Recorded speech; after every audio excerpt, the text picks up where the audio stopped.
이 시간 다 같이 묵상 기도 드리심으로 수요 저녁 예배를 하나님께 올려 드리겠습니다.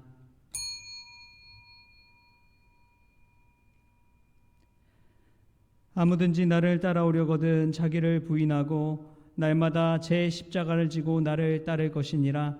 누구든지 제 목숨을 구원하고자 하면 잃을 것이요 누구든지 나를 위하여 제 목숨을 잃으면 구원하리라. 하나님 아버지 감사합니다.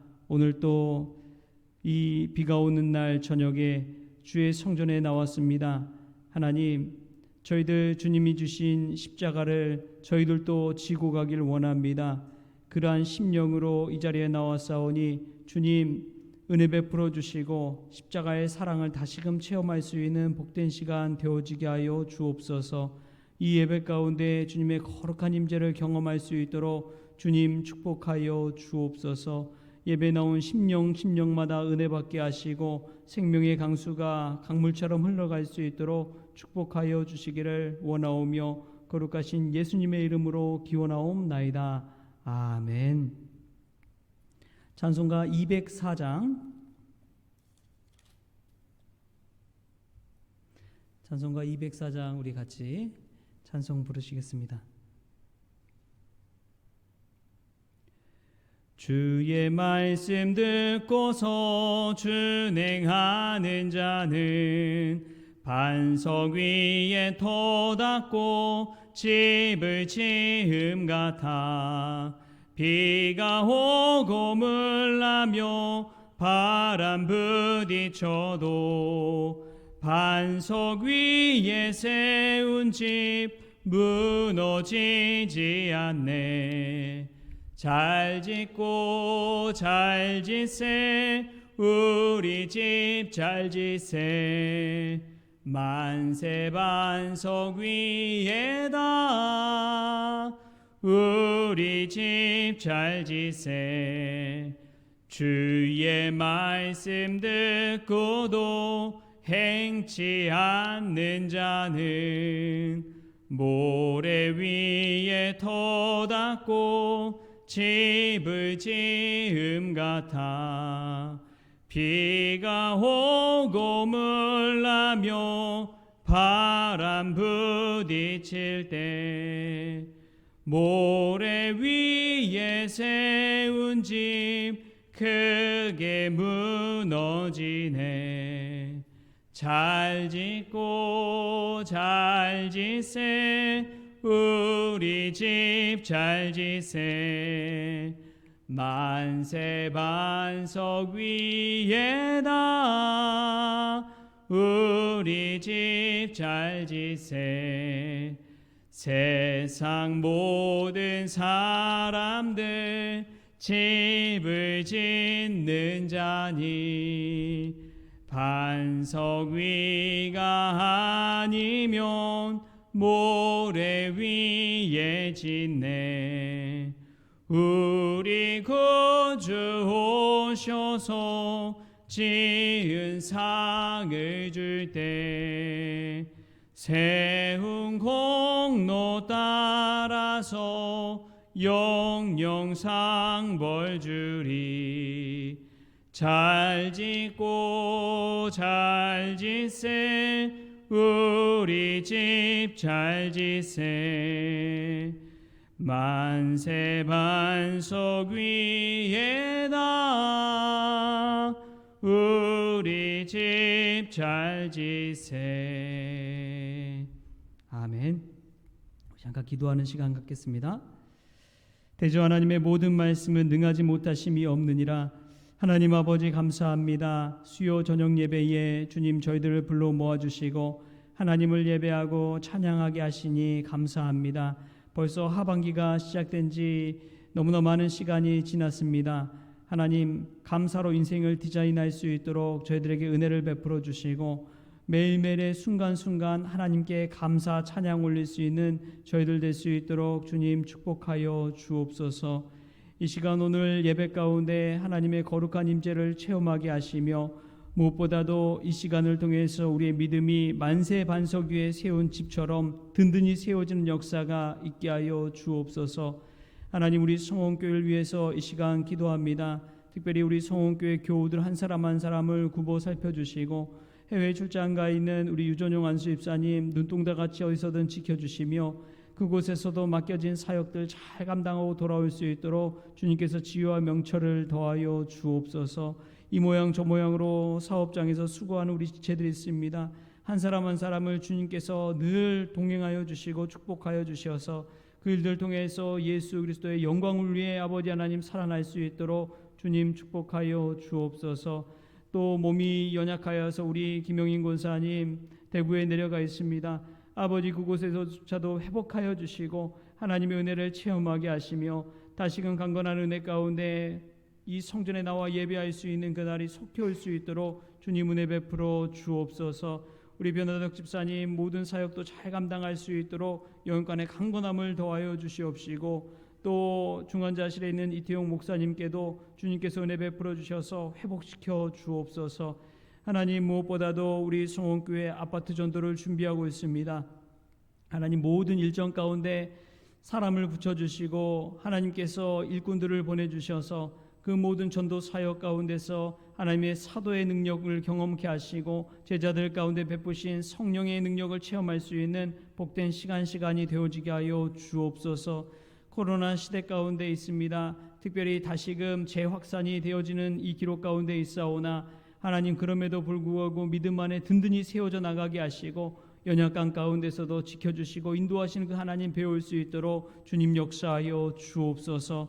하나님 또한 이 나라의 민족을 위해 기도하오니 하나님 이 나라 위정자들을 주님께서 붙잡아 주셔서 개인 사익과 이 나라 전체를 통솔할 수 있는 아버지 하나님 그 능력 가운데서 어느 한쪽에 치우치지 않게 하시고 무엇보다도 더 멀리 내다보고 더 높이 올라서서 이 민족을 이끌어갈 수 있도록 지혜를 허락하여 주옵소서. 그리하여 아버지 경제적으로 안정될 수 있도록 주여 도와주시고 적자가 아니라 흑자로 아버지 무역수지도 변해질 수 있도록 주님 은혜 베풀어 주옵소서. 무엇보다도 영끌해서 어려움 당하는 20대 30대 젊은 청년들이 있습니다.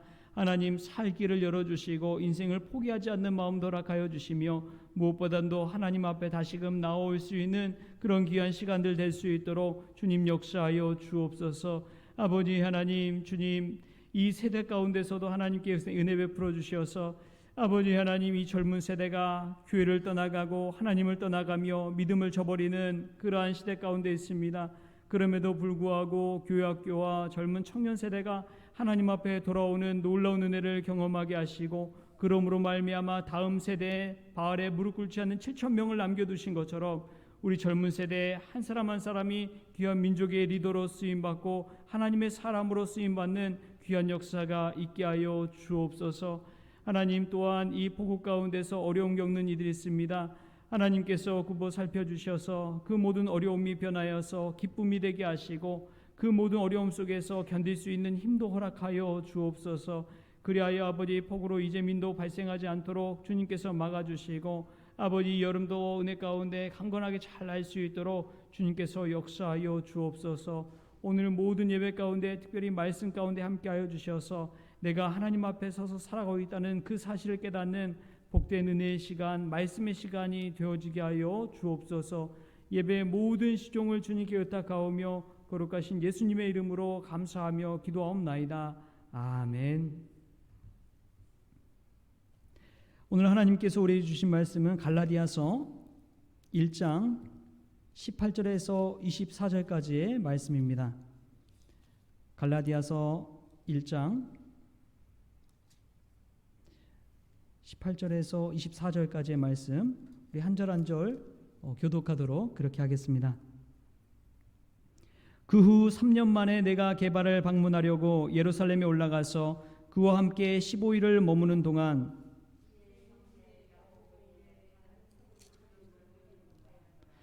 보라 내가 너희에게 쓰는 것은 하나님 앞에서 거짓말이 아니로다.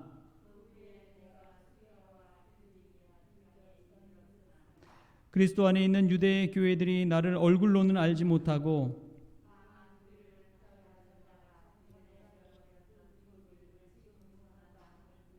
같이 읽겠습니다. 나로 말미암아 하나님께 영광을 돌리니라. 아멘. 할렐루야. 우리 교회 소식 몇 가지 나누도록 하겠습니다. 이번 주 금요일 날 사명 재개발 조합 회의가 저희 교회에서 있고요. 토요일 날 발도르프 학교 발표회는 이 코로나 재확산으로 인해서 그냥 소규모로 축소해서 그 학교 강당에서 한다고 그러더라고요. 그래서 저희 교회에서는 이용하지 않기로 그렇게 이야기를 나눴습니다. 그리고 전도팀 이번 주간 사역을 사실은 쭉 해야 되는데 지금 날씨가 계속 비가 오고 어려운 가운데 있습니다. 한 주 내내 지금 계속 비가 올 것 같은데 우리가 시간 될 때 나가서 전도할 수 있도록 그렇게 하겠습니다. 그리고 이번 다가오는 주일에는 예배 후에 다 같이 공동 식사를 하고요. 이제 아르테자의 사전 점검하는 날이기 때문에 그날은 전교인이 가서 또 전도하고 하는 시간을 가질까 합니다. 위에서 기도해 주시고요. 김영인 권사님 제가 단톡방에도 올렸는데 어제 딸이 올라와가지고 대구에서 올라와서 이제 모시고 내려갔어요. 어제 모시고 내려가셨고요. 식사를 잘 못하셔서 체중이 이제 이 30kg까지 떨어졌다고 그러시더라고요. 그래서 얼른 식사 먼저 잘 할 수 있도록 그리고 이제 여러 가지 것들을 회복할 수 있도록 또 위에서 기도해 주시고요. 또 이태용 목사님 그 누님분하고도 통화를 한번 했는데 3주째 지금 중환자실에 있고요. 의식은 있대요. 근데 자가 호흡을 할 수가 없다고 합니다. 지금 그런 상황이어서 특별히 이제 오른쪽은 좀 발도 들고 막 이렇게 하는데 왼쪽은 좀 마비 증세가 있어 좀 불편한가 보더라고요. 그래서 아직 회복하려면 좀 시간이 걸리지 않을까 하는 그런 우려가 있습니다. 위에서 기도해 주시기 바랍니다. 할렐루야. 오늘 이 수요 저녁 예배에 나오신 여러분들을 환영하고 축복합니다. 우리 인사 한번 나눌까요? 빗속을 뚫고 잘 오셨습니다. 네, 빗속을 뚫고 잘 오셨습니다. 네, 오늘 그런 만큼 더 큰 은혜 받을 줄 믿습니다. 오늘 폭우와 같은 그러한 은혜가 이 성령의 단비가 이 밤에 내리기를 주님의 이름으로 축복합니다. 네, 어려움이 닥쳐봐야지 그 사람이 댐댐이가 진짜라는 것이 드러난다고 하죠. 우리가 신앙생활하면서도 정말 어려울 때일수록 더 기도하는 그러한 성도들이 될 수 있기를 축복합니다. 존 웨슬리가 한 유명한 말이 있죠. 너무나 일정이 매일매일 바쁜 거예요. 한 교단을 창시한 창시자와도 같은 분인데 얼마나 일이 많겠어요. 근데 일이 많을수록 이 존 웨슬리는 더 많이 기도했다고 합니다. 이제 밖에서 이 비서가 기다리는데 왜 목사님 그렇게 안 나오시냐고, 할 일 많아 죽겠는데 바빠 죽겠는데, 그랬더니 이 존 웨슬리가 그랬다고 하죠. 더 바쁠수록 더 많이 기도하고 그 일을 해야지 바쁘다고 막 대충 해서는 안 된다고, 그렇기 때문에 더 많이 기도해야 된다고 하는 이야기를 했다고 합니다. 기독교인은 좀 다른 시선을 가질 필요가 있어요. 일상 가운데서도 마찬가지입니다. 제가 이제 믿음의 가정 회복 세미나를 한번 갔다 왔어요, 주중에. 왜냐하면은 이제 가정이 바로 서야지, 가정 목회가 제대로 서야지 교회가 건강해지기 때문에 그렇습니다. 근데 거기 가서 크리스천에 관한 이 보는 시선에 관해서 이야기하는데 그런 이야기를 강사분이 하시더라고요. 이제 친구와 이 고깃집 하는 친구 집에 가서 식당 가서 밥을 먹으려고 한 친구가 찾아왔다고 합니다. 근데 고깃집 식당 하는 앞에 이르렀는데 그 친구 앞에서 한 나이 드신 할머니가 꽃을 팔고 있더래요. 이 꽃을 한 송이 사달라고, 집에 손녀가 아파가지고 지금 누워있는데 우리 손녀 위해서라도 이 꽃 좀 사달라고. 여러분 어떻게 했겠어요? 그 친구가 좀 측은한 마음이 들고 해서 꽃을 사가지고 들어갔습니다. 가게 주인을 하고 있는 그 식당 주인인 친구를 만나서 이야기하는데 그 꽃을 테이블 위에 딱 넣은 거예요. 그러자 그 꽃을 보고 그 식당 주인 하는 친구가 너 꽃 샀구나. 그 할머니 손녀도 없어. 여러분, 이 말을 들은 그 꽃을 사온 친구의 마음이 어땠을까요? 여러분이라면 어떠겠어요? 속상할 것 같죠? 또 마음으로 당했다, 이런 생각이 들 수 있습니다. 근데 그 꽃을 들고 온 친구의 입에서는 이런 말을 했다고 그래요. 천만다행이다. 천만다행이다. 여러분 어떻습니까? 참 다르죠? 우리 인간적인 마음은 속은 것 같고 사기당한 것 같고 그런 마음이 있는데, 그 할머니를 향한 마음을 생각했을 때 그런 손녀가 없는 것이 천만다행이구나, 정말 다행이다, 그랬으면 정말 어쩔 뻔했을까. 여러분, 보는 시각 자체가 다른 거예요. 우리가 오늘 하루하루를 살아가면서 누군가를 바라볼 때 때로는 정말 계산하고 셈하고 하는 마음으로 바라보고 있지는 않는지 우리 자신을 돌아볼 수 있기를 축복합니다. 하나님 안에서 한 영혼을 바라본다는 것은 그와 같아요. 오늘 사도 바울이 쓴 이 갈라디아서의 내용을 봐도 그렇습니다. 사도 바울은 남들은 예루살렘을 올라가려고 막 그랬는데, 그는 이 다메섹 도상에서 예수 그리스도를 만나고 예루살렘으로 바로 간 것이 아니라 아라비아 광야로 3년 동안 가서 광야 훈련을 받고 나옵니다. 그리고 나서 3년 만에 게바를 방문하려고 예루살렘에 올라갑니다. 여러분, 게바가 누군지 아세요? 바로 베드로를 말합니다. 이 베드로 사도를 방문하려고 예루살렘에 올라가는 이야기가 오늘 우리가 읽은 그 말씀이에요. 예루살렘에 올라가서 베드로와 함께 15일 동안 머물면서 주의 형제 야고보 외에 다른 사도들을 보지 못하였다고 하는 말씀을 합니다. 사도 바울이 이야기한 이 행적을 생각해 보면 우리가 만나는 사람들에 관해서 생각해 볼 필요가 있어요. 사도 바울은 참 드라마틱한 인생을 산 사람입니다. 예전에 다메섹을 향해 나아올 때는 예루살렘 대지사장을 만났어요. 그래서 공문 하나를 받아왔는데, 내가 그리스도인들을 잡아 가둘 수 있는 권한이 담긴 그런 공문을, 그 편지를 받아가지고 다메섹에 그리스도인들을 체포하기 위해서, 핍박하기 위해서, 박해하기 위해서 가는 도중에 예수님을 만나게 됩니다. 그리고 나서 3년 동안 아라비아에서 훈련받고 광야에서 훈련받고 게바, 베드로를 만나러 가는 거예요. 사도들을 만나러 가는 거예요. 예루살렘에 올라갔는데 이전에 예루살렘에서 나올 때 만났던 사람들과는 완전 극과 극으로 바뀌어버린 거예요.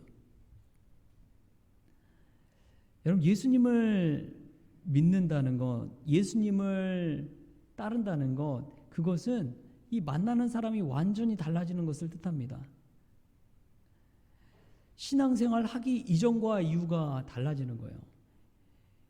예전에는 세상 사람들과 또 세상 친구들과 혈연, 학연 관련된 친구들을 많이 만났다면, 이제는 믿음 생활하면서 성도들과의 만남이, 교제가 훨씬 더 많아지게 되는 것이죠. 그런데 우리가 중심을 잘 잡아야 돼요.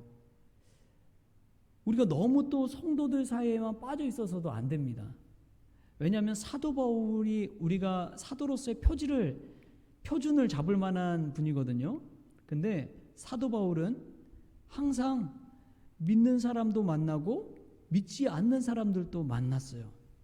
늘 가던 곳도 재방문하고 예루살렘 5번 방문하거든요. 사도행전을 보면 5번 정도 방문해요. 재방문하지만 한 번도 가보지 않은 유럽도 가보고 로마도 가보고 나중에 서바나라고 하는 스페인까지 가보겠다라는 비전을 갖고 있었어요. 그러니까 믿는 사람도 만나고 믿지 않는 사람도 만나서 복음 증거하는 일에 힘을 쏟았다는 거예요. 믿는 사람들 만나서 무슨 이야기합니까? 자기가 만난 하나님을 고백하는 거예요. 복음 증거하다가 경험한 하나님의 능력을 이야기하는 거예요. 자기가 때로는 만났던 고난과 아픔과 그 목숨을 잃을 만한 위기까지도 이야기하는 이 바울의 모습을 보십시오. 배 타고 가다 난파다 당해가지고 죽을 뻔한 그 위기도 여러 번 있었다고 이야기하잖아요. 산을 넘다 강도 당하기도 하고 복음 증거하다 돌에 맞아 죽을 뻔한 위기도 겪고 쫓겨나서 막 다른 마을로 막 도망치듯이 간 경험도 있고 여러 가지 것들을 믿는 사람들과 함께 나누는 거예요. 여러분 이제 교회가 점점 커지면 커질수록 나타나는 폐해가 뭐냐면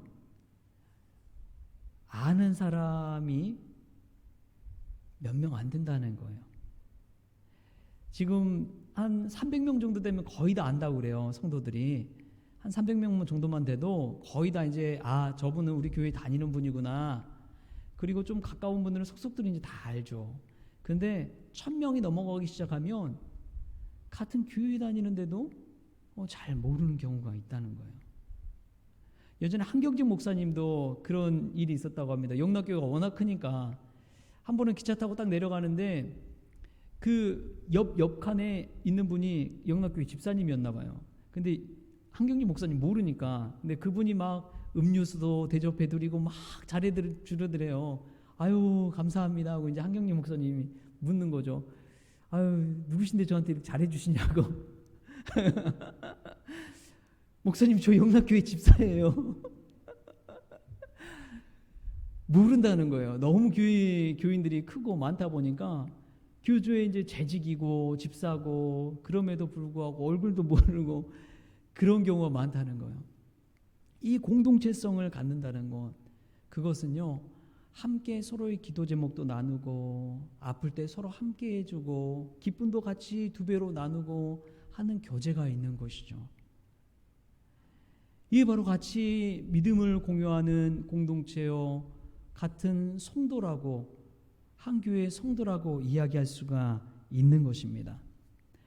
사도 바울은 이 믿는 자들 안에서 자신의 것들도 나누고 그럼에도 불구하고 믿지 않는 자들에게 복음 증거하는 일도 소홀히 하지 않습니다.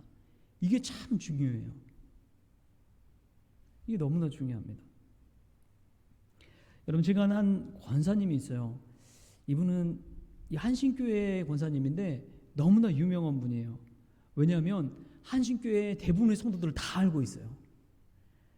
그래서 입구에서 딱 지켜가지고 서서 새로 오신 분들만 다가가서 교회 등록하도록 권면하고 전도하는 일을 하시는 분이세요.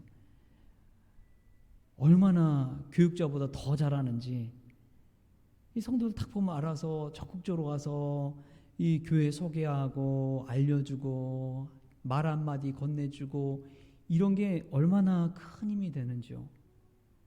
그러니까 믿는 자들과 교제하는 것도 중요하지만 또 한편으로는 믿지 않는 자들에게 나아가서 말하고 이야기하고 복음 증거하는 일도 반드시 있어야 된다는 거예요. 여러분 교회 생활이 매너리즘에 빠질 때가 있습니다. 자신의 신앙생활에 있어서 뜨뜻미지근할 때가 찾아올 때가 있어요. 그때는 믿는 자들과의 교제만 치중했기 때문에 그래요. 믿지 않는 자를 만나서 복음 증거하고 전도하고 불신자들에게 간증하고 이런 일이 없기 때문에 그런 일에 빠진다는 거예요. 우리 신앙을 한번 체크해 보시고 정말 믿는 자들에게 한번 나아가서 복음 증거하고 내가 만난 예수님에 관해서 이야기할 수 있다면 다시금 우리 안에 있는 이 뜨거운 신앙의 불길이 타오를 줄 믿습니다. 그런 마음가짐 한번 만나보십시오. 저는 오늘 예배 전에 지난주 수요일 왔던 청년을 만났어요. 다시 연락해서 카톡하고 해서 한번 보자고 해서 오늘 7시 출근한다고 해서 5시쯤에 만나서 같이 이런저런 이야기들을 나눴습니다. 그리고 이제 주일도 투잡을 하더라고요. 주중에 하는 일이 있고 주일날 하는 일이 또 따로 있어요. 요즘 청년들은 그렇게 바쁘게 살더라고요. 그래서 이제 주일날 되도록 올 수 있도록 그 일 스케줄을 조정해 보겠다고 하는 이야기를 하고 했습니다. 청년이 없다 보니까 주중에 이제 막 교회에 막 일할 거 있으면은 좀 와서 도와달라고 하니까 불러달라고 흔쾌히 이야기를 하더라고요. 예, 아마 좀 맛있는 커피를 사주고 그래서 네, 그런 것 같은데, 아무튼 이런 모임 속에서도 예수님을 만날 수 있도록 권면하고 이야기하고 이끌어 간다는 게 참 중요하더라고요. 저도 그런 일에 도전받아요. 예수님 믿으면서 예수님 전하는 일에 대해서 고민하게 되는 것입니다. 사도 바울이 믿는 자와 믿지 않는 자 사이에서 늘 하나님의 복음을 들고 만나는 사람들을 복음 안에서 어떻게 할지를 기도하고 권면했던 것처럼, 우리도 믿는 자들과의 교제도 풍성히 갖고 믿지 않는 자들에게 전도하는 일도 소홀히 하지 않는 그러한 은혜가 저와 여러분에게 있기를 축복합니다. 또한 오늘 보는 것은 하나님 앞에서 사는 이 바울의 모습입니다. 하나님 앞에서 거짓말이 아니로라 라는 그 말씀을 우리가 한번 생각해 볼 때 코람 데오의 신앙을 가지고 있는 사도 바울을 볼 수가 있습니다. 여러분, 우리가 그냥 하루하루 살 때 날마다 주어지는 그 하루를 살았구나, 날마다 주어진 그냥 그 하루를 살았구나 생각할 때가 있어요. 그런데 하나님 앞에서 사는 인생은 하루하루가 얼마나 귀한지요. 여러분, 그냥 자기 스스로 공부하라면 잘 못해요. 근데 과외 선생님 한 분만 앞에 탁 모셔놓고 보십시오. 아이들 공부할까요, 안 할까요? 공부합니다. 혼자 있을 때는 딴짓도 많이 하는데 딱 앞에 과외 선생님 1대1을 과외 선생님 딱 붙여놓으면 공부 안 할 수가 없어요. 자기만 지켜보고 있으니까. 근데 그 과외 선생님보다 더한 분이 우리 하나님이십니다. 하나님이 우리 앞에 늘 계세요. 우리가 하루하루를 허투루 살 수 있을까요? 하나님 앞에 사는 사람은 정말 치열함 가지고 하나님을 의식하며 살아갈 때 그 인생이 남다른 인생이 될 수밖에 없어요. 고린도후서 4장 18절에도 우리가 주목하는 것은 보이는 것이 아니요 보이지 않는 것이니 보이는 것은 잠깐이요 보이지 않는 것은 영원함이니라. 보이지 않는 영원한 것을 사모하면서 사는 사람은 삶의 자세와 태도 자체가 다른 것이죠.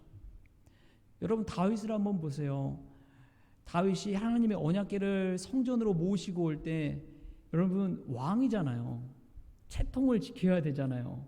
근엄해야 되고 옷 탁 정갈하게 왕으로서의 권위를 가지고 이렇게 해야 되는데, 근데 그 궤 앞에서 다윗이 어떻게 했나요?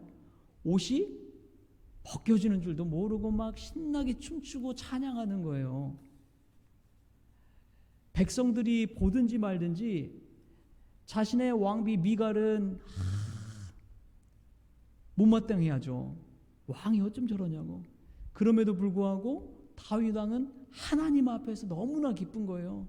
사람들 늘 의식할 필요 없이 너무 기쁘니까 찬양하고 춤추고 막 기뻐 뛰고, 하나님의 궤가 우리 성전에 들어온다는 그 기쁨 때문에. 하나님 앞에 산다는 것은 이러한 기쁨을 가지고 사는 것입니다. 하나님 앞에 사는 것만큼 축복이 있을까요? 그래서 다윗은 시편 16편 8절 말씀에 내가 여호와를 항상 내 앞에 모시며 그가 나의 오른쪽에 계심으로 내가 흔들리지 아니하리로다. 우리가 여호와를 항상 내 앞에 모실 때 흔들리지 않는 믿음의 사람이 된다는 거예요. 할렐루야. 어떠한 상황 가운데서도 하나님 앞에 모시고 사는 저와 여러분 될 수 있기를 축복합니다. 여러분, 사람들이 흔들리는 것은요, 사람들은 의식하기 때문에 그렇습니다. 그런데 하나님 앞에서 사는 사람은 흔들리지 않는 거예요. 늘 성실해요. 그냥 처음 그 모습 그대로 가는 것이죠. 여러분, 늘 한결같은 마음을 가지고 사는 것은 너무나 쉽지 않습니다. 상황이 변해보세요.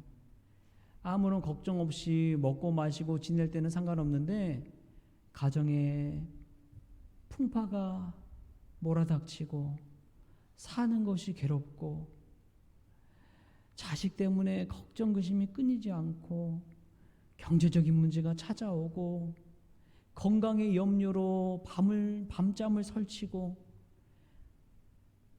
이 몸이 내 육신 내 마음대로 따라주지 않는 그때가 다가올 때가 되면 이런 모든 상황들이 믿음 생활하는데 어렵게 만드는 거예요.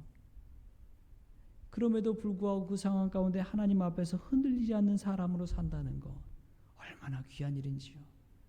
한편은 얼마나 어려운 일인지요.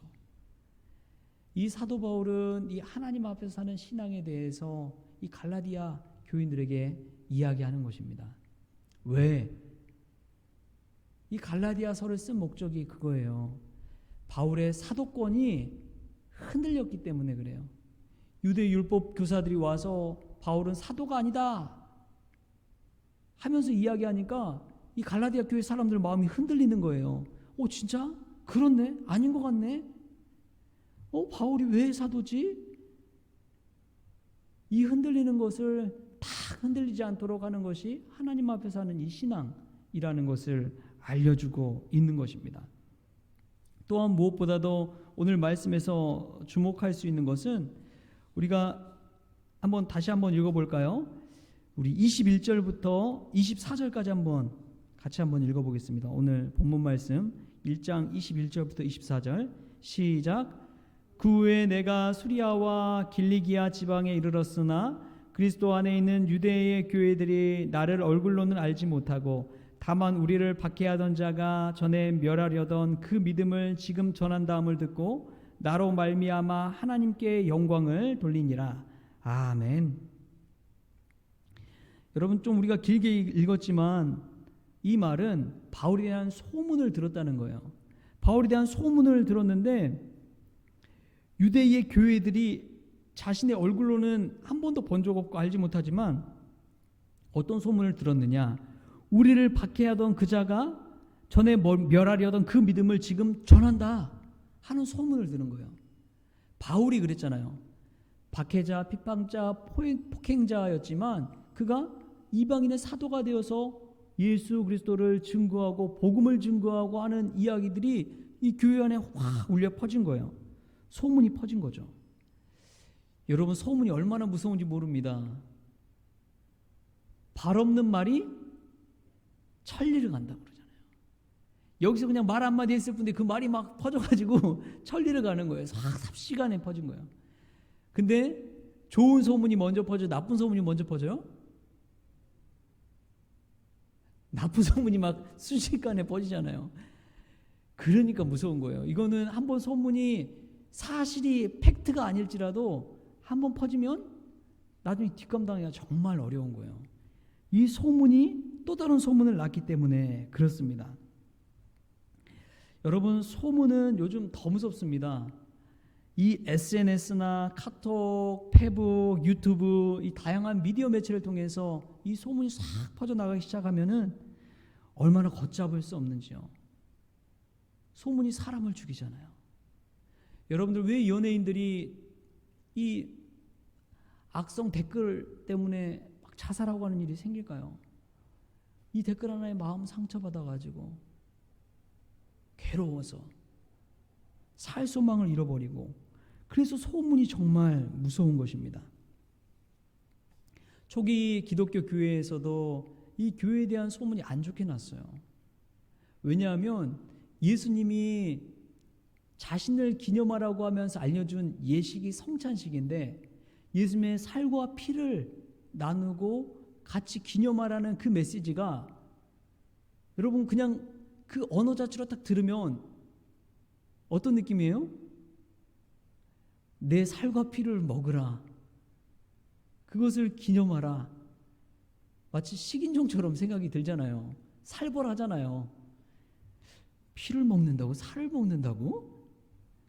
근데 저는 이거를 참 성찬식에 대해서 의식하지 못했는데 예전에 한번 실제적으로 한 3가족이 이야기한 것을 듣고 그럴 수도 있겠다라는 생각이 들었어요.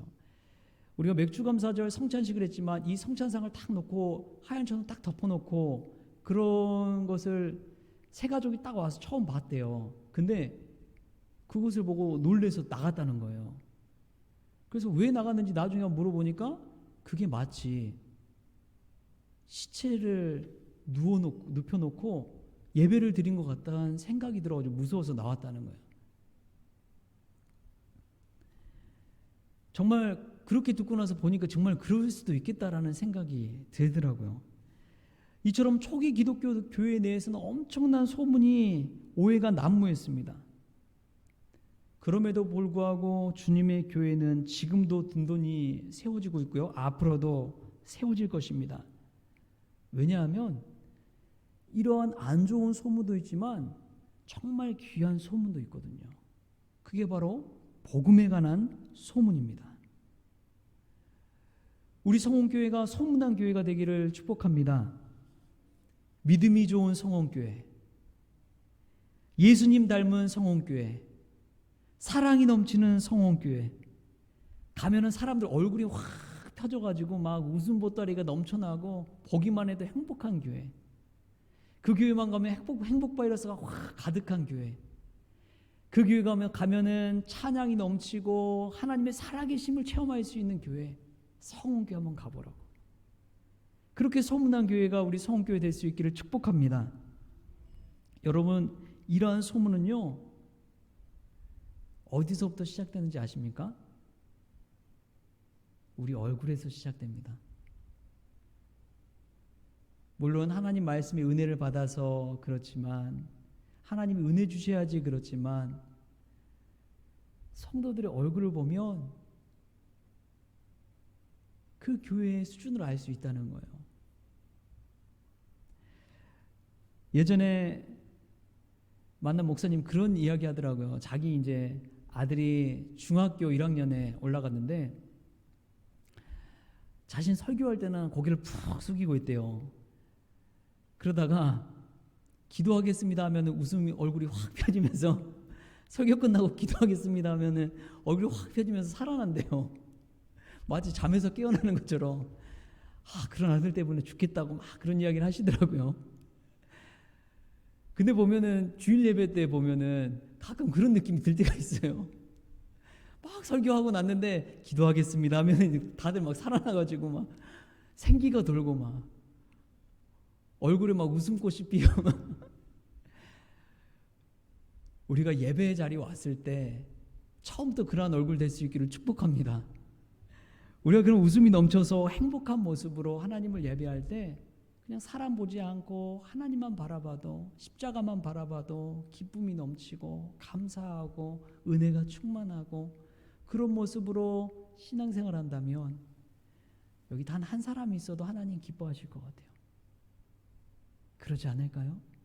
수많은 사람들이 우거지상을 안고 그냥 앉아있는 것보다 십자가를 바라보도록 단 한 사람이 앉아서 웃음꽃 피우면서 하나님 저 왔어요. 하나님 저 왔어요. 주님 만나는 이 시간이 얼마나 감사한지요. 그런 모습을 하나님께서 보신다면 얼마나 감사할까요? 얼마나 감동이 될까요? 우리 성원교회가 그러한 교회 될 수 있기를 축복합니다. 이 지역사회에서 정말 소문나는 교회가 되어서 우리 성원교회 때문에 믿지 않는 사람도 누가 이사 오면 성원교회 한번 가보라고 그런 말이 절로 나올 수 있을 정도로 우리 교회가 정말 웃음꽃 넘치고 기쁨이 충만하고 예수 믿는다는 것에 자부심을 가지고 살 수 있다면 얼마나 행복할까요? 근데 참 중요한 게 사람이 변화되는 거예요. 여러분, 왜 바울이 이런 큰 소문을 내게 됐는지 아십니까? 그것은 완전히 자리가 역전되었기 때문에 그래요. 예전에는 그리스도인들 잡아가두고 핍박하는 자리였다면 그 자리가 이제는 예수님을 증거하는 자리가 되었잖아요. 이 변화되는 모습이 있는 것 자체가 큰 소문이 되어서 갈라디아 여러 교회에 퍼지게 된 것입니다. 여러분, 전도하는 일에 이만큼 중요한 게 없어요. 사람이 변화되어 가고 성장해 가고 커가고 성숙해 가는 것만큼 귀한 것이 없습니다. 한국 교회가 지금 왜 어려움이 있느냐? 변화가 없어요. 삶의 변화가 없어요. 성숙이 없어요. 늘 똑같이 예배는 드리고 헌금은 드리고 찬양은 하지만 삶의 변화가 나타나지 않아요. 가정이 살아나지가 않아요. 삶 속에 기쁨이 없어요. 예수님의 모습이 보여지지가 않아요.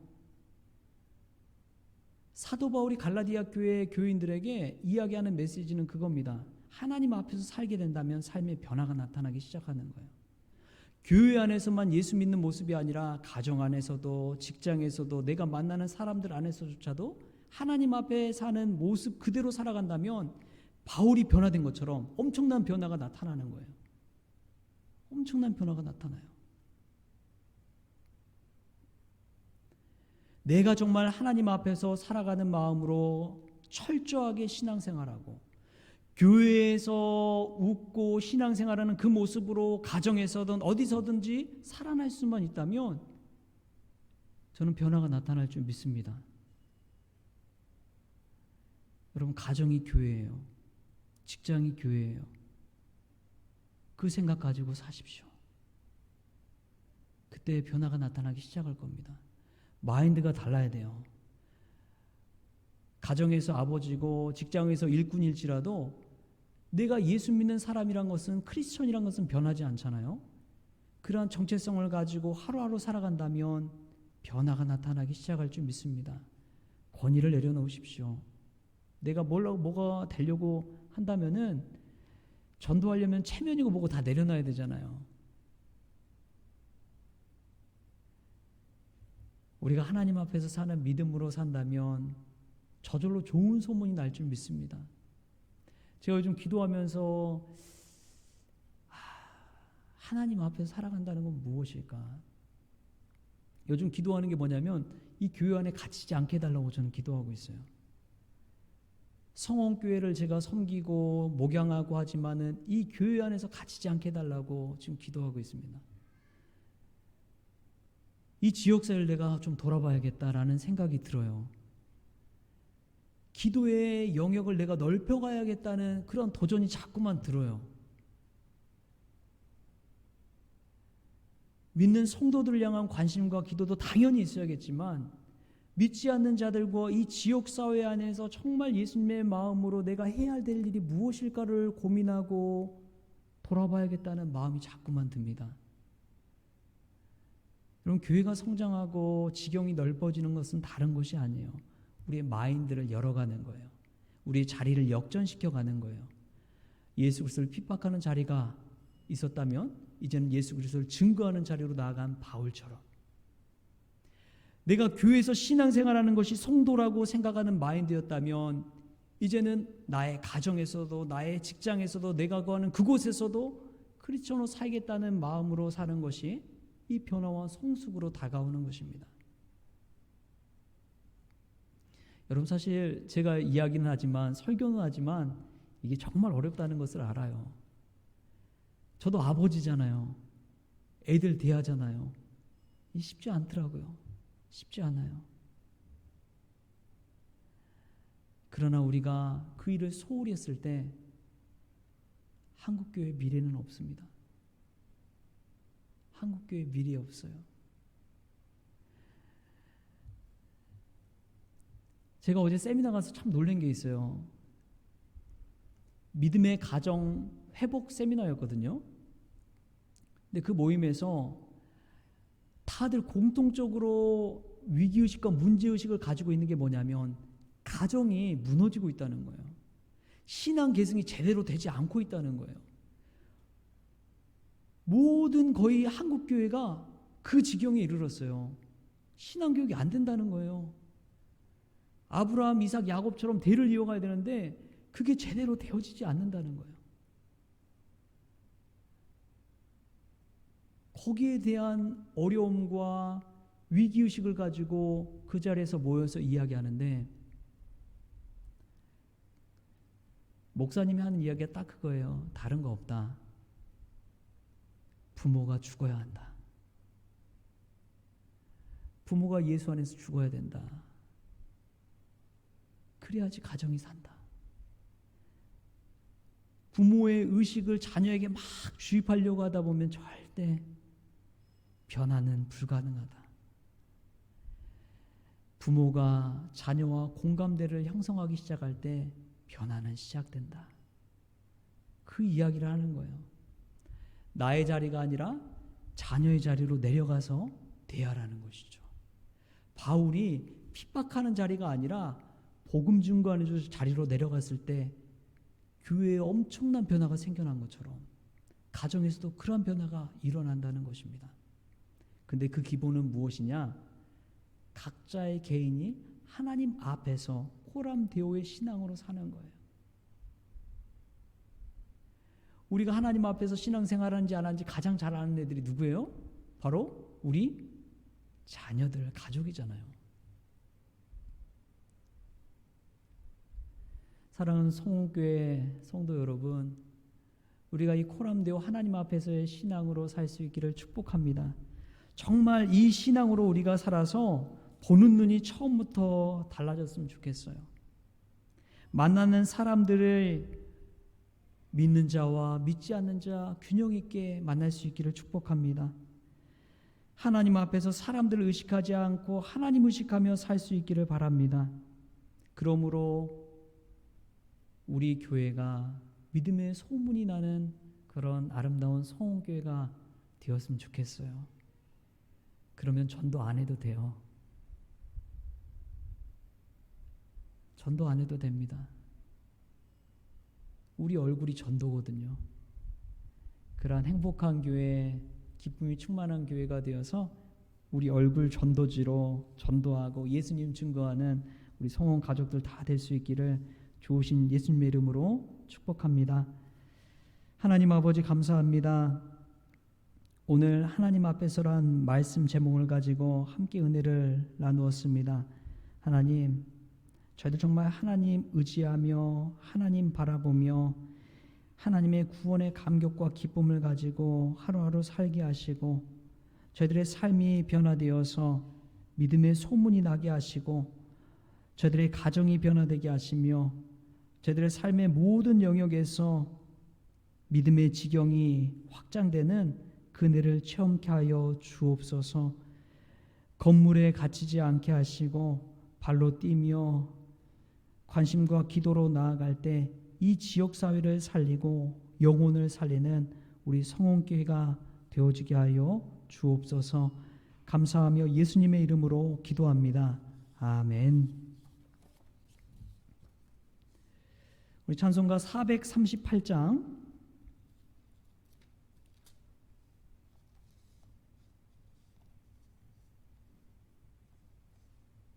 우리 가사를 생각하면서 우리 같이 찬양했으면 좋겠습니다.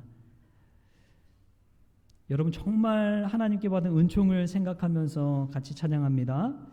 내 영혼이 은총 입어 중한 죄짐 벗고 보니 슬픔 많은 이 세상도 천국으로 화하도다. 할렐루야 찬양하세. 내 모든 죄 사함 받고 주 예수와 동행하니 그 어디나 하늘나라. 주의 얼굴 뵙기 전에 멀리 뵈던 하늘나라. 내 맘속에 이루어지니 날로 날로 가깝도다. 할렐루야 찬양하세. 내 모든 죄 사함 받고 주 예수와 동행하니 그 어디나 하늘나라. 높은 산이 거친 들이 조막이나 궁궐이나 내 주 예수 모신 곳이 그 어디나 하늘나라 할렐루야 찬양하세 내 모든 죄 사함받고 주 예수와 동행하니 그 어디나 하늘나라 3절만 다시 한번 부릅니다. 높은 산이 거친 들이 조막이나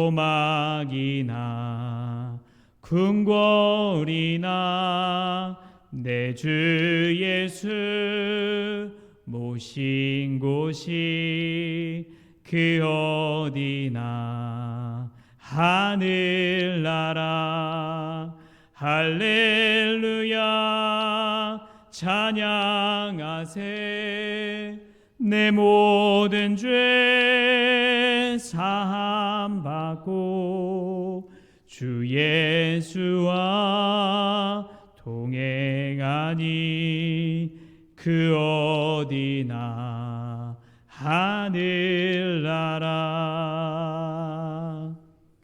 아멘.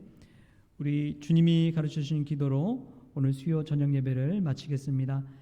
하늘에 계신 우리 아버지여, 이름이 거룩히 여김을 받으시오며 나라가 임하시오며 뜻이 하늘에서 이루어진 것 같이 땅에서도 이루어지이다.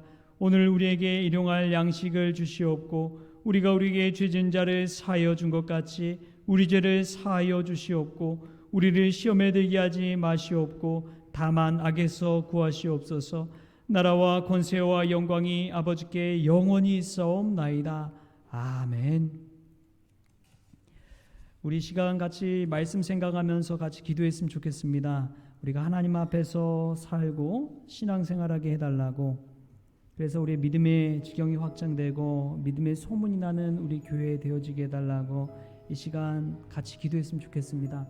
오늘 말씀만 가지고 같이 기도하는데요, 여러분 하나님 앞에서 기도할 때 정말 벌거벗은 마음으로 기도하십시오.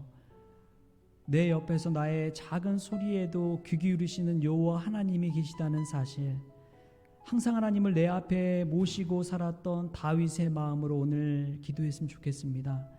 평소에 아뢰지 못했던 것들, 또 위로받고 싶고 힘들었던 것들까지도 하나님께 아뢰 수 있는 복된 이 시간 되길 원합니다. 우리 같이 말씀 생각하면서 같이 기도의 자리로 나아가겠습니다. 각자의 기도 제목 가지고 또 기도하시다가 자유롭게 돌아가시면 되겠습니다. 우리 같이 기도의 자리로 나아갑니다.